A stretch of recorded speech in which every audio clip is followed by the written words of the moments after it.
Assalamualaikum dan salam Sarawakku sayang. Buletin UKAS edisi tengah hari 6 Mac 2021 bersama saya Vivi Mirza Ika.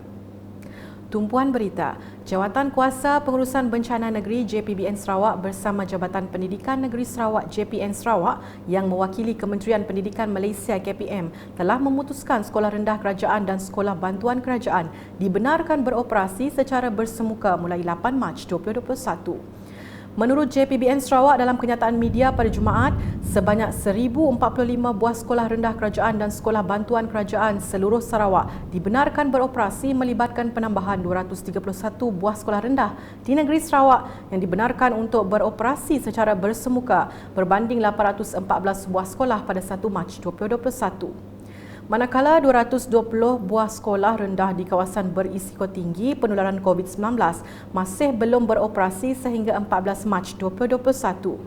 Keputusan itu diambil setelah penilaian risiko dibuat dan memenuhi garis panduan pengurusan dan pengoperasian sekolah dalam norma baharu 2.0 yang dikeluarkan oleh KPM. Berita seterusnya, Lembaga Sumber Asli dan Alam Sekitar NREB Wilayah Utara Miri dan Jabatan Alam Sekitar JS dengan kerjasama syarikat Naim kini sedang giat melakukan pemantauan kebakaran tanah gambut secara aktif 24 jam menggunakan teknologi drone. Menteri Pengangkutan Sarawak Datuk Lee Kim Shin berkata, pemantauan itu perlu dilakukan susulan maklumat daripada Pejabat Meteorologi Miri bahawa Miri kini berada di penghujung monsun timur laut pada Mac. Keadaan ini menyebabkan Miri bakal mengalami musim kering iaitu memasuki fasa monsun barat daya yang akan melanda dari April hingga Mei dan terdedah kepada kebakaran tanah gambut yang sering berlaku pada setiap tahun. Beliau berkata demikian semasa ditemui selepas mengadakan lawatan ke pos kawalan kebakaran Kuala Baram pada Jumaat. Menurutnya, 3 pos kawalan pencegahan awal kebakaran telah beroperasi secara 24 jam di 2 pos perindustrian Kuala Baram dan 1 berdekatan dengan Universiti Kertin dengan petugas daripada Jabatan Sukarelawan Malaysia Rela. Pos kawalan kebakaran ini dilengkapi dengan tandas mudah alih dan generator untuk memudahkan kerja-kerja rondaan rutin dan pengawasan yang dilakukan selang setiap 2 jam.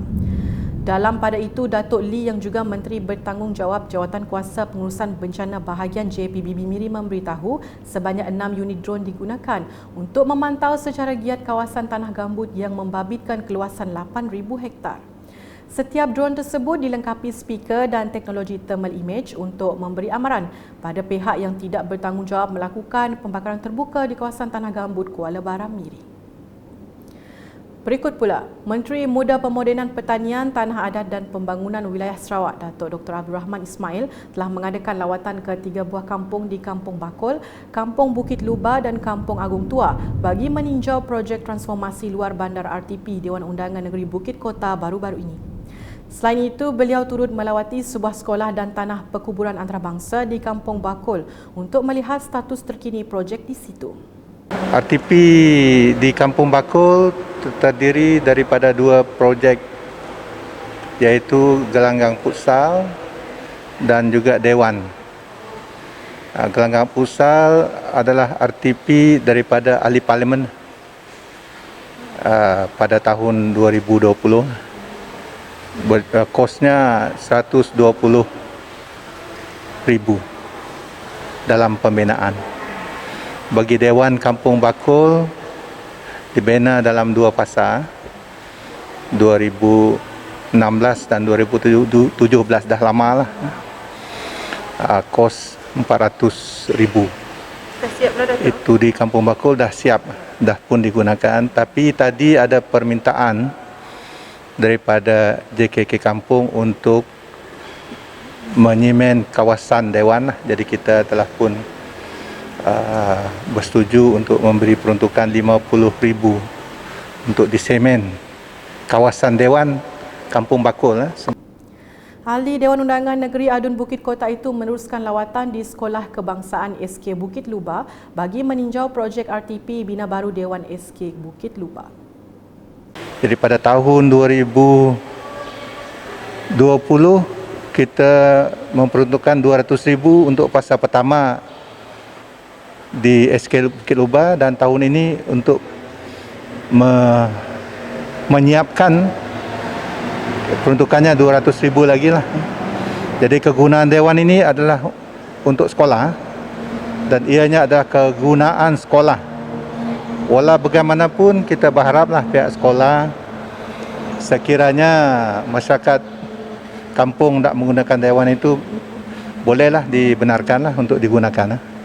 Tapi milik dan penyelenggaraan adalah di bawah sekolah. Semasa lawatan ke gelanggang futsal Kampung Bukit Lubah, Datuk Dr. Abdul Rahman berjanji akan berusaha mencari dana untuk memperbaiki gelanggang futsal itu yang sangat penting untuk golongan belia beriadah. Dalam masa sama, beliau meminta Jawatan Kuasa Kemajuan dan Keselamatan Kampung JKKK Kampung Bukit Lubah dan penduduknya menjaga kemudahan tersebut dengan sebaiknya. Laporan di muka. Musibah kebakaran yang memusnahkan 80% rumah ibadat Tai Shan Ting Tua Pek Kong pada malam Khamis mendapat perhatian adun talian Yusip Nosh Balo yang segera menghulurkan bantuan. Sumbangan keuangan sebanyak RM10,000 diserahkan beliau kepada wakil rumah ibadat berkenaan dalam majlis ringkas di lokasi kejadian pada Jumaat. Menurut Yusip Nosh, pihaknya memandang berat musibah yang menimpa rumah ibadat kerana ia tempat masyarakat berbagai kaum berkumpul tanpa mengira latar belakang politik. Kita memandang berat di atas musibah yang menimpa rumah ibadat lah. Sebab rumah ibadat merupakan tempat masyarakat berkumpul berbagai kaum tanpa mengira latar belakang politik. Jadi kita hendakkan supaya setiap rumah ibadat sentiasa dijaga dan dipelihara untuk masyarakat setempat. Dan kebakaran yang macam ini memang kita tidak dapat jangka sebab ia merupakan sesuatu yang berlaku di luar daripada kawalan kita. Yusip Nosh dalam pada itu berharap sumbangan beliau dan dari penderma lain dapat membantu membina semula rumah ibadat tersebut dengan segera kerana ia sangat penting untuk masyarakat. Sementara itu, pengerusi Persatuan Tai Shan Ting Tua Pek Kong, Leong Keng Lee merakamkan terima kasih kepada Yusip Nosh di atas sumbangan berkenaan. Katanya pihak persatuan juga berharap agar projek pembesaran kawasan Tua Pek Kong ini dapat diluluskan untuk memudahkan penganut melakukan ibadat. Beralih ke laporan berikut. Adun Batu Kitang Loh Kit Chiang telah menyaksikan penyerahan projek penambahbaikan Rumah Miskin Sarawak PPRMS milik Eng Tian Poh yang siap sepenuhnya pada Jumaat. Beliau yang juga pengerusi Majlis Pembandaran Padawan telah menyumbang bahan-bahan binaan rumah bernilai RM15,000 bagi menambah kos sedia ada PPRMS untuk membina rumah baharu di sebelah kediaman asal penerima. Jumlah keseluruhan kos sebanyak RM35,000 tidak termasuk pendawaian elektrik, bekalan air dan upah pekerja dengan pembinaan dilaksanakan secara gotong royong oleh Jawatan Kuasa Kemajuan dan Keselamatan Kampung JKKK Pasar Kota Padawan Batu 10 dengan kerjasama pihak rela daerah Padawan. Dalam pada itu, penduduk setempat dan NGO juga turut menghulurkan bantuan bagi memudahkan urusan pembinaan tersebut agar siap secepatnya. Manakala di pusat, Adun Beting Maro Razaili Gapur memberi jaminan untuk terus menyokong dan membantu pihak sekolah kawasan itu melahirkan pelajar cemerlang. Ujarnya kerjasama antara semua pihak juga penting membentuk masa depan pelajar yang cerah. Bercakap semasa menyampaikan sumbangan kepada Persatuan Ibu Bapa dan Guru PIBG dan pelitup muka kepada Sekolah Menengah Kebangsaan SMK Pusat di Pusat baru-baru ini, beliau turut mengingatkan warga sekolah agar mematuhi garis panduan yang telah ditetapkan kerajaan untuk mengekang penularan COVID-19. Pada majlis tersebut, beliau menyerahkan sumbangan RM10,000 kepada PIBG SMK Pusat dan 30 kotak pelitup muka. Seterusnya, Razaili turut menyampaikan sumbangan RM5,000 kepada PIBG SJKC Chung Hua Pusat dan 10 kotak pelitup muka kepada sekolah tersebut. Beliau juga sempat meninjau keadaan semasa awal sesi persekolahan SJKC Chung Hua Pusat. Di Bintangor, warga pendidik di Sekolah Kebangsaan SK Nangas Trust kini boleh menarik nafas lega selepas pembinaan Dewan Serbaguna baru di sekolah itu siap sepenuhnya. Majlis penyerahan prasarana itu disaksikan Ahli Dewan Undangan Negeri Adun Meradong Datuk Ding Kong Hing dalam majlis ringkas pada Jumaat. Katanya pembinaan Dewan menggunakan peruntukan program transformasi luar bandar RTP itu membuktikan Kerajaan Negeri amat memberi keutamaan terhadap keperluan bidang pendidikan khususnya di kawasan luar bandar. This is one of the RTP projects for last year, and I would like to thank the GPS government for emphasizing the importance of developing the rural area. I'd like to congratulate SK Mengasras. So, and once again, I'd like to thank DPS government, especially our CM Abang Jo. Sementara itu, Guru Besar SK Nangas Trust Nicholas Renal amat berterima kasih kepada kerajaan negeri kerana merealisasikan impian mereka untuk memiliki Dewan Baru.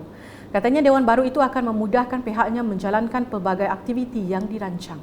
Dewan ini sangat berguna kepada pihak sekolah untuk menjalankan semua aktiviti yang telah dirancang oleh pihak sekolah lah. Terutama dia apabila kita nak mengadakan keramaian dan juga bila kita nak melakukan aktiviti yang melibatkan sukan dan permainan dan juga co-curriculum.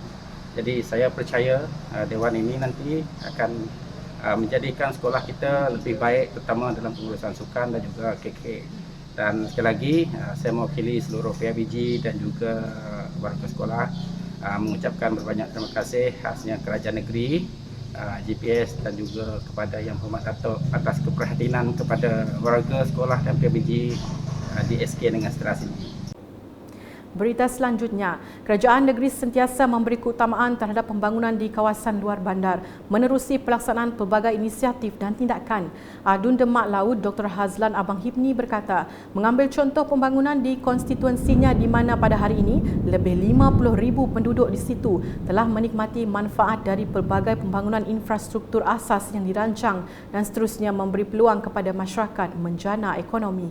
Ini termasuklah Jambatan Bako yang siap pada 2018 dan telah memberi manfaat besar kepada penduduk Bako dan sekitarnya. Selain itu, 3 projek perumahan rumah spektra di Muara Tebas, Muara Tabuan dan Sejingkat yang telah diluluskan Kerajaan Sarawak juga sedang dalam proses pelaksanaan. Beliau berkata demikian selepas menyaksikan penyerahan projek Bina Jalan Dot Baru Kampung Muara Tebas berjumlah RM300,000 baru-baru ini. Projek tersebut telah pun siap 50% dan dijangka siap pada 31 Mac 2021. Sekian edisi Tengah Hari bersama saya, BBM Rizaika dan kru penerbitan.